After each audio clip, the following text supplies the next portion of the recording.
Assalamualaikum warahmatullahi wabarakatuh.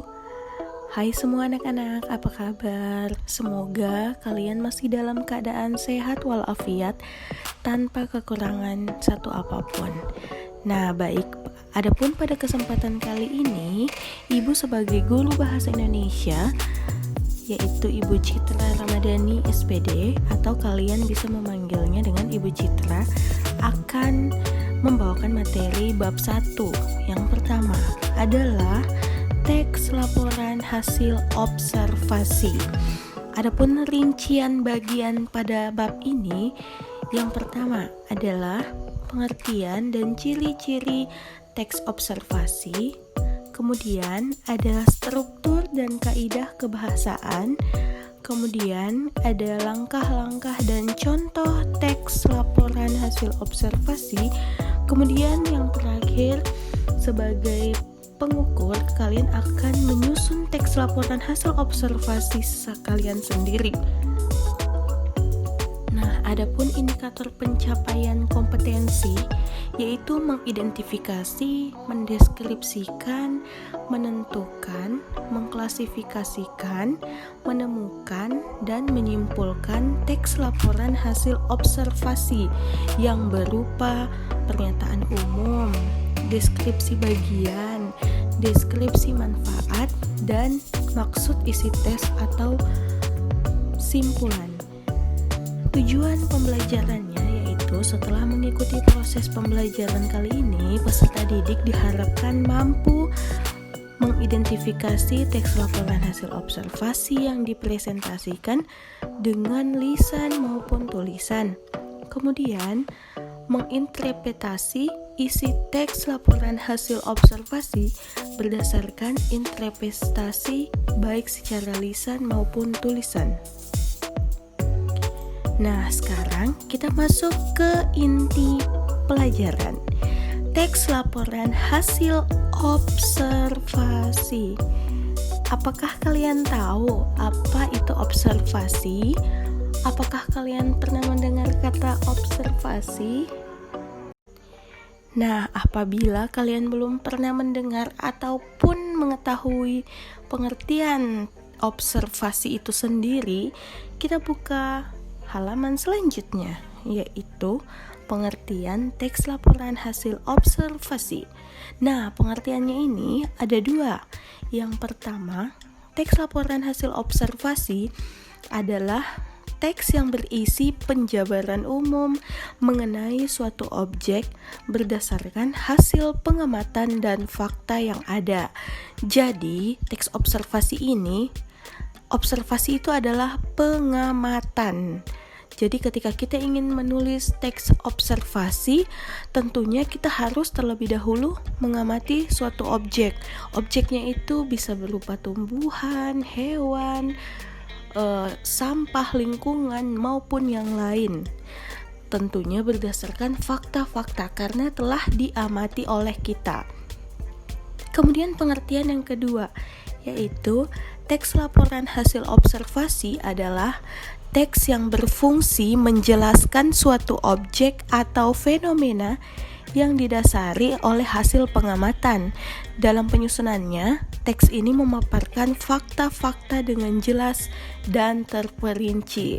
Oke, seperti yang Ibu katakan tadi, bahwa teks observasi itu adalah teks pengamatan. Nah, penyusunannya tentunya harus berdasarkan fakta. Fakta-fakta itu berupa yang jelas dan terperinci. Nah, apa bedanya fakta dan opini? Tentunya kalian sudah tahu ya. Kalau fakta itu adalah nyata atau yang benar-benar ada, yang benar-benar terjadi. Sedangkan opini adalah pendapat, prasangka, atau pendapat seseorang. Nah, kita lanjut. Ciri-ciri dan struktur teks laporan hasil observasi. Jadi, kalau kalian bertanya-tanya apa sih struktur itu? Struktur itu adalah susunan. Nah, ciri-cirinya yang pertama, mengandung fakta. Kemudian, bersifat objektif. Objektif itu adalah yang benar-benar terjadi, yang tidak berdasarkan pikiran atau pendapat seseorang. Kemudian yang ketiga adalah disajikan secara menarik, jelas, dan logis. Logis ini adalah masuk di akal. Karena teks ini berupa pengamatan, tentunya kita harus menulis secara jelas dan logis, serta harus menarik agar menarik minat pembaca. Keempat, bersifat universal. Universal itu adalah bersifat umum, jadi apapun bisa kita teliti atau bisa kita amati sesuai dengan apa yang ditugaskan, objek apa yang ingin kita bahas. Kemudian yang kelima adalah membahas objek tunggal.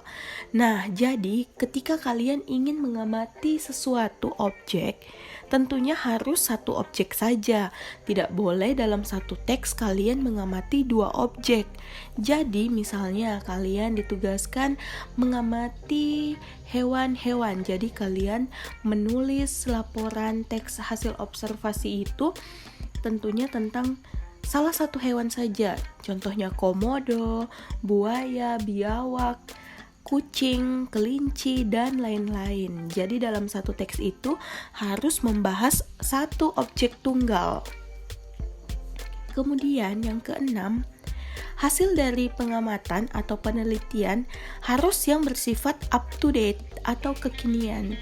Jadi kita itu mencari atau misalnya kita mencari referensi ketika kita ingin menulis teks laporan hasil observasi. Tentunya kita itu mencari tulisan atau pengamatan seseorang yang paling terbaru, yang paling kekinian, yang paling up to date. Jangan kita meneliti atau mengamati sesuatu itu tahun 2020 sedangkan yang kita lihat referensinya itu di tahun 2014, tentunya itu bukan tulisan yang up to date.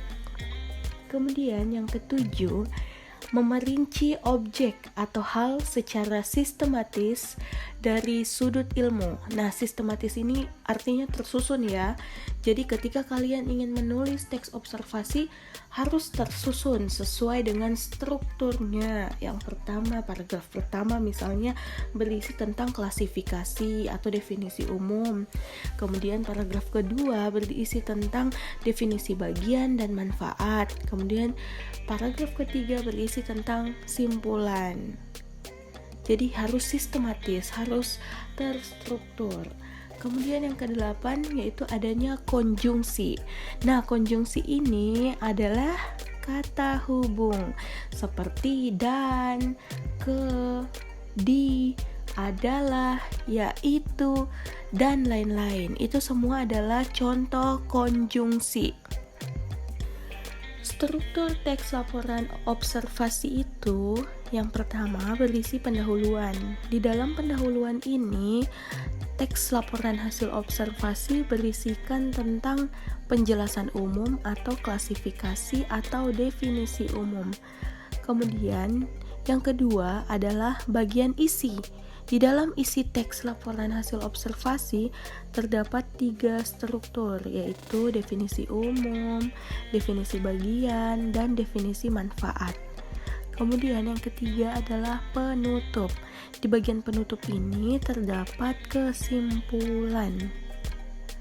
Kemudian kita lanjut ke kaidah kebahasaan.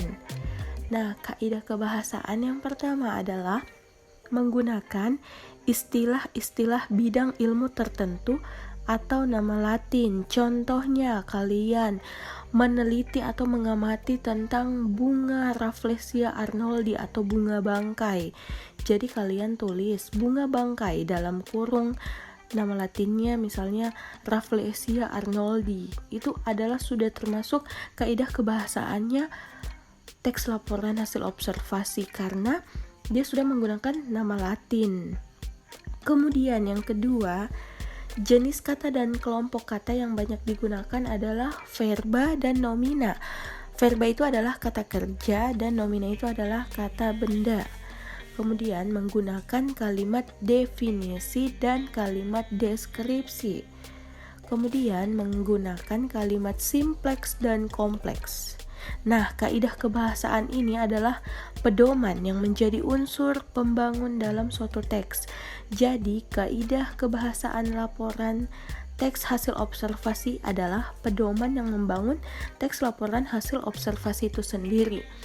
Apabila salah satunya tidak ada atau kalian tidak menggunakan kaidah kebahasaan, maka kalian tidak akan bisa menyusun teks laporan hasil observasi. Kemudian, langkah-langkah penyusunan teks hasil observasi. Ini penting ya.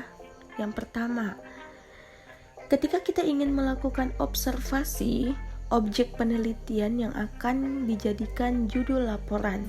Jadi, sebelum itu kita harus mencari tahu apa sih judulnya. Misalnya judulnya tentang kelinci. Itu sudah salah satu objeknya. Kemudian yang kedua, menentukan judul laporan yang baik dan benar sesuai dengan pengamatan yang dilakukan.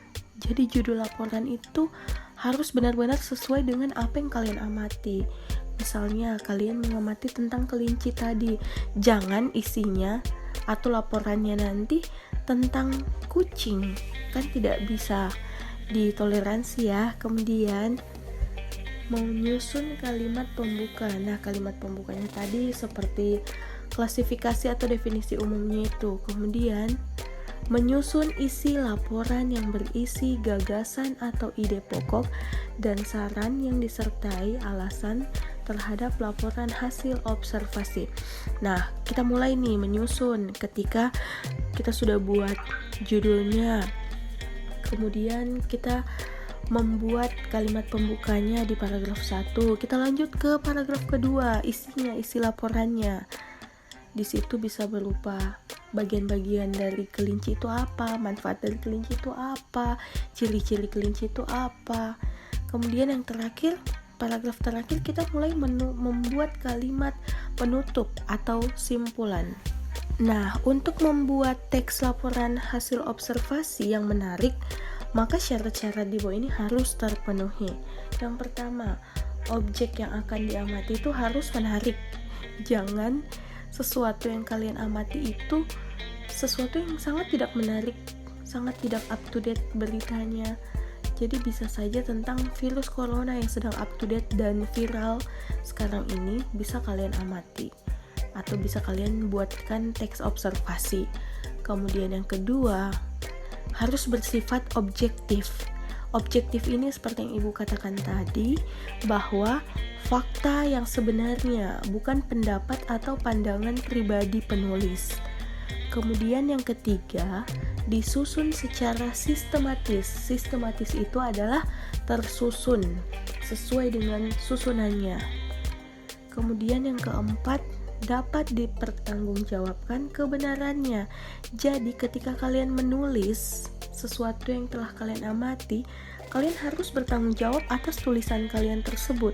Karena apabila kalian salah menulis nama penelitinya, misalnya nama yang menemukan bunga bangkai, kalian salah, kalian harus bertanggung jawab ketika ada pihak-pihak tertentu yang menuntut tulisan kalian tersebut. Jadi benar-benar kita harus menulis sesuai dengan fakta yang ada agar bisa dipertanggungjawabkan kebenarannya. Kemudian yang terakhir yaitu menggunakan bahasa yang efektif dan logis. Jadi kita jangan menggunakan bahasa sehari-hari atau bahasa daerah, karena tidak semua orang mengerti dengan bahasa daerah atau bahasa sehari-hari kita. Kemudian kita juga jangan menggunakan bahasa yang tidak masuk di akal. Jangan bahasa chat-chat yang disingkat-singkat kalian kasih masuk dalam teks observasi, karena itu tidak menarik, sama sekali tidak menarik di mata pembaca. Kemudian selanjutnya kita lihat di sini ada contoh teks laporan hasil observasi. Nah, kalian bisa lihat sendiri kan contohnya. Kita itu menulis dulu yang pertama, siapa sih pelapornya? Pelapornya atau yang menulis teks observasi itu bernama Citra Ramadhani. Kemudian objek yang diamati itu apa? Kebersihan lingkungan. Waktu pengamatannya kalian tulis Senin 3 Agustus 2020 atau kapan. Kemudian tempat pengamatannya, kan karena ini tentang kebersihan lingkungan, jadi Ibu tempat pengamatannya Jalan Slamet Riyadi contohnya ya, salah satu alamat di Kota Palu. Kemudian tujuan pengamatannya untuk apa? Untuk mengetahui kebersihan lingkungan di sekitar Jalan Slamet Riyadi. Kita masuk ke paragraf pertama, contohnya nih. Kebersihan lingkungan merupakan hal yang sangat penting pada kehidupan manusia. Kebersihan lingkungan menciptakan lingkungan yang sehat serta bersih sehingga dapat terhindar dari penyakit. Ini adalah contoh definisi umum atau bagian klasifikasi pada paragraf pertama. Kemudian kita lanjut next ke paragraf kedua. Kondisi kebersihan lingkungan di Jalan Slamet Riyadi sangat baik, bersih, indah, dan asri, serta bebas sampah karena kesadaran warganya yang selalu membersihkan halaman rumah masing-masing, membakar sampah, dan membersihkan rumput yang tumbuh di pekarangan. Nah, di bagian paragraf kedua ini sudah termasuk deskripsi bagian. Kita lanjut ke paragraf ketiga, yaitu kebersihan lingkungan sangat baik diterapkan apabila kita membiasakan hidup bersih, sehat, dan tertib. Ini sudah termasuk bagian deskripsi manfaat. Nah, paragraf terakhir.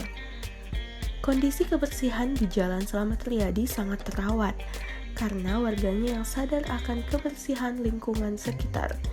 Ini sudah termasuk bagian simpulan. Nah, setelah kita melihat contoh penyusunan teks laporan hasil observasi, apakah setelah ini kalian mampu menyusun teks laporan hasil observasi? Tuliskan pertanyaan dan koreksi kalian terhadap materi kali ini di timeline kelas Bahasa Indonesia e-learning Madrasah Mandua Kota Palu atau silahkan menghubungi guru mata pelajaran. Sekian materi kita pada hari ini, semoga bermanfaat dan dapat kalian mengerti serta dapat memberikan ilmu baru yang kalian pahami. Terima kasih. Wassalamualaikum warahmatullahi wabarakatuh.